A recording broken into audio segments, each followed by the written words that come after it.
قال رسول الله صلى الله عليه وسلم: المسلم من سلم المسلمون من لسانه ويده، أو كما قال النبي عليه الصلاة والسلام।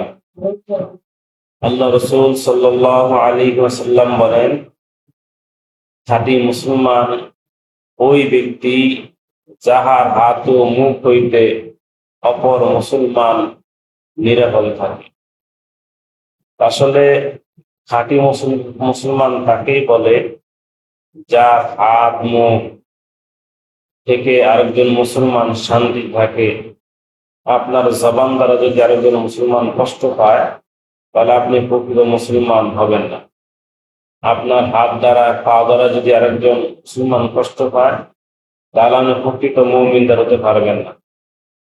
প্রকৃত মুমিনদার হতে হলে, প্রকৃত মুসলমান হতে হলে আপনার দ্বারা কোনো মানুষ যেন কোনোভাবে কষ্ট যেন না পায়।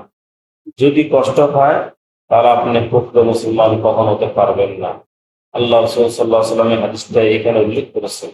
আমাদেরকে যেন আল্লাহ পাক রব্বুল আলামিন প্রকৃত মুসলমান হওয়ার তৌফিক দান করেন। আমিন।